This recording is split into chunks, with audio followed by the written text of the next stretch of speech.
Hace bastante tiempo que no estoy delante de la cámara. Hola, ¿cómo andan? Yo soy Mati Domínguez, soy editor de video, edito hace casi 8 años de forma freelance para diferentes empresas, marcas, agencias, productoras. Y a partir de un comentario en uno de mis videos, hoy quiero hablar de cómo exportar videos y del seteo que uso para exportar videos. Primero que nada quiero decir que no existe un seteo universal para exportar videos. Uno siempre va a setear su export para lo que tenga que hacer. Hay que ver primero el propósito del video que estamos haciendo. ¿Es un video que va a ser para redes? ¿Es un video final? ¿Es un video intermedio que puede tener iteraciones? ¿Es un video que va a ir a un colorista? ¿Es un video que sirve para ingestar? Así que cómo vamos a hacer el export va a depender de lo que vayamos a hacer después con ese video. Una vez que nosotros ya tengamos esto en cuenta, nosotros ya podemos ir a la pestaña de export. Por ejemplo, yo acá voy a tener la de Premiere. Y en Premiere ya nos va a pedir, por ejemplo, el formato en el que nosotros queremos exportar. Nosotros acá vamos a ver diferentes tipos de formatos, ya sea de video, audio, imagen, diferentes códecs o agrupaciones de códecs, de lo que ya vamos a hablar un poco acá adelante. Pero primero me gusta entender qué es un códec. A mí me gusta pensar en el códec como el embalaje dentro del que vamos a meter nuestro archivo. El códec es el que va a determinar el tipo de archivo que vamos a tener después de exportar, cuánta información puede llegar a contener ese archivo por segundo y va a determinar también los parámetros de compresión que va a tener ese archivo. Algunos de los códecs y formatos más conocidos, tanto para video como audio como para imagen, son el H264, QuickTime, AVI. Para sonido tenemos el Waveform, tenemos el MP3, para imagen tenemos PNG, JPG, hay muchísimos otros obviamente. Y nosotros acá vamos a ver una lista que nos ofrece Premiere para poder exportar en esos formatos. Y hablando específicamente de códecs de video, nosotros ahí vamos a tener algo muy importante, que es la tasa de bits o bitrate. El bitrate es la cantidad de información por segundo que va a tener nuestro export. Y como va a expresar información por segundo, también esto va a determinar cuánto va a pesar nuestro archivo. Si nosotros sabemos cuánto dura y qué bitrate tenemos, vamos a poder saber exactamente cuánto va a pesar al final del proceso de export. El bitrate muchas veces lo vamos a poder elegir y acá es donde tenemos que empezar a poner las cosas en una balanza. Porque por un lado vamos a tener una versión con un bitrate alto que va a ser más pesada, lo cual puede llegar a ser malo, pero con la que vamos a tener más información, con la que después vamos a poder trabajar y a la vez también va a ser más amigable con el procesamiento de esa información. Y por otro lado vamos a tener un archivo más liviano, con un bitrate más bajo, que eso es bueno en general, tener un archivo más liviano, pero que no va a tener tanta información con la que trabajar y que va a necesitar más poder de procesamiento para descomprimir eso, porque mientras menos información tengamos, más comprimido va a estar nuestro export. Y bueno, un dato no menor es que como el bitrate es la cantidad de información por segundo que tiene nuestro export, es decir, la información de cada frame, el tamaño de este frame, es decir, la resolución del video, va a tener mucho que ver.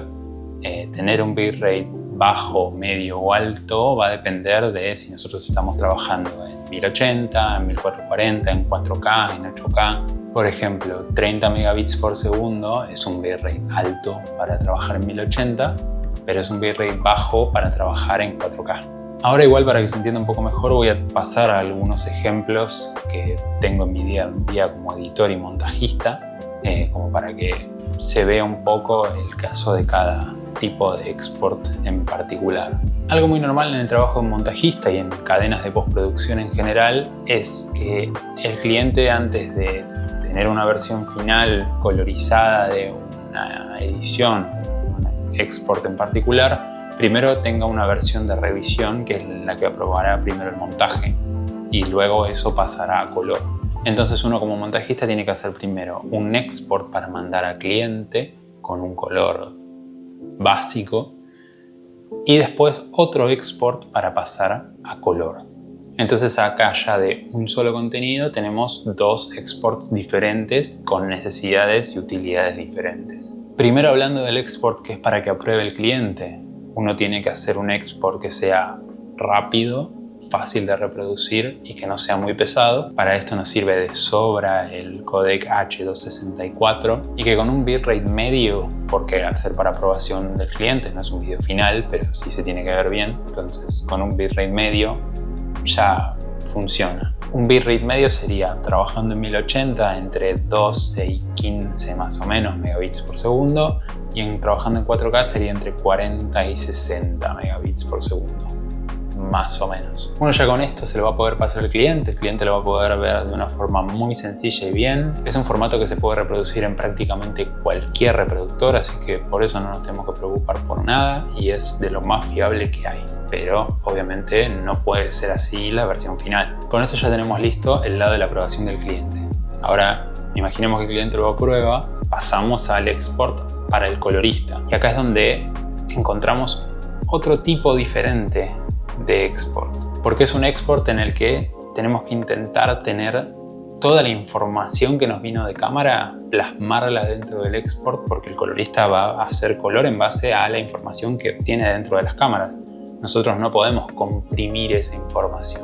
Tenemos que intentar enviarla lo más descomprimido posible, por decirlo de alguna manera. Como el colorista necesita la información que dan las cámaras, primero nos tenemos que fijar en eso, en qué cámaras y en qué formato se grabó. Hoy en día se suele grabar mucho con cámaras híbridas, como pueden ser las Canon R, las Sony A7, las Sony FX.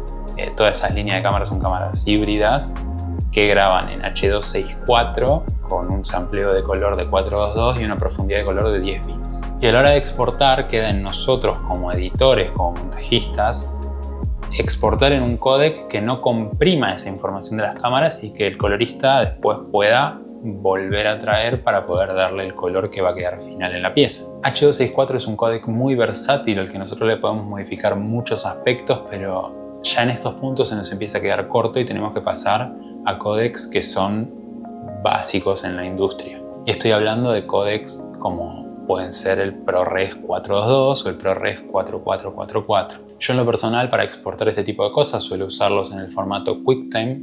Ahí uno puede elegir el Apple ProRes 422. En lo personal suelo usar el códec Apple ProRes 422 HQ cuando trabajo así con cámaras híbridas. Y este ya empieza a ser un códec que es un estándar en la industria audiovisual, que ya tiene la profundidad de color y el sampleo de color que es necesario como para empezar a trabajar de una forma más seria, y que con este tipo de cámaras híbridas ya empieza a ser un requisito. Con cámaras que graban en códecs diferentes, con cámaras que tienen un sampleo de color más profundo, como puede ser el 444 en lugar del 422, con cámaras que tienen una profundidad de color mayor a 10 bits, el ProRes 422 no va a ser suficiente y vamos a tener que empezar a usar otros estándares de la industria, como puede ser el ProRes 4444.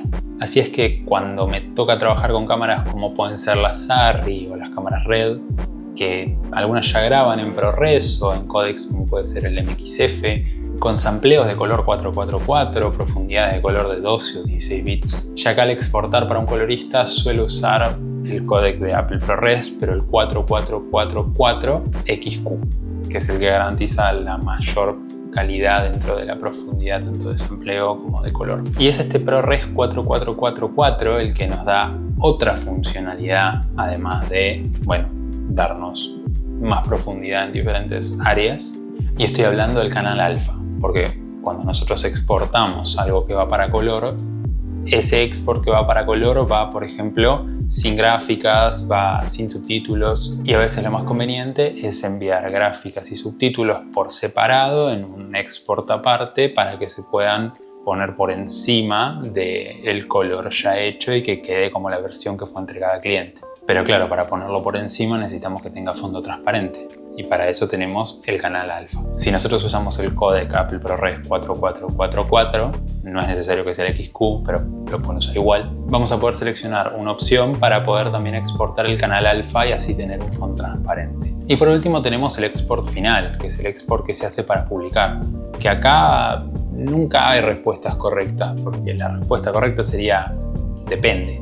Depende de dónde se vaya a reproducir ese video. Si es para televisión, cada país y cada canal tienen su propia guía de export que te va a decir qué códecs necesitan y qué detalles hay que modificar para que ellos lo puedan reproducir dentro de sus emisoras. Y en cine muchas veces pasa lo mismo, tanto para publicidad de cine como para cine de por sí. Pero me imagino que casi todos los que están acá están esperando el export para redes. Redes como YouTube, Instagram o TikTok. ¿Qué es lo mejor para esas redes? El códec que domina las redes es el H.264, me parece que no es noticia para nadie. Y es verdad que todo lo que nosotros subimos a las redes se comprime antes de subirse para que los propios servidores de las redes lo puedan manejar y publicar de una forma eficiente dentro de sus servidores. No importa el bitrate, no importa el peso, no importa el tamaño del archivo, siempre se va a comprimir cuando nosotros lo publiquemos en una red social. Y entonces nosotros tenemos la pregunta, ¿importa de verdad cómo exportemos para una red social si se va a comprimir? Sí, pero no tanto como creemos. Con un bitrate entre medio y alto y una resolución nativa de 1080 o más, suele estar perfecto. La verdad es que lo que hace que unos videos se vean mejores que otros en las redes sociales no es tanto la forma en la que se exportan, sino que tiene más que ver la iluminación que tenga ese video, las ópticas con las que se haya grabado el video, el color que se le haya hecho a ese video y bueno, por último, que tenga un export adecuado, pero es una pieza mínima alrededor de un montón de otras cosas que hacen que funcione. Exportar bien un video va a hacer que se vea bien hasta cierto punto, pero no va a ser magia si los otros pasos de este proceso no están a la altura. Hay una analogía que estuve armando como para cerrar un poco este tema y hacer también una comparativa que sea un poco más entendible, y es que exportar un video es parecido en cierta forma a imprimir una imagen, imprimir una foto. Nosotros podemos tener una buena foto y vamos a notar la diferencia entre si la imprimimos con una impresora mala o con una impresora buena. Pero si la foto que nosotros tenemos es promedio, poco tiene que ver la impresora con la calidad de la foto, así como poco tiene que ver exportar con la calidad del video. Así que hasta acá llegaría las cosas que se me ocurren explicar del proceso de exportar un video. Cualquier pregunta que tengan las pueden dejar en los comentarios. Vemos si se puede hacer otro video con todo eso o si podemos responder esa misma pregunta en los comentarios. Está bueno que se arme alguna charla así de vuelta, eso me encanta. Si te sirvió, ponele me gusta, que me sirve bastante para seguir haciendo cosas así, y suscríbete si querés ver más de esto, explicaciones y cosas de mi día a día. Nos vemos en la próxima.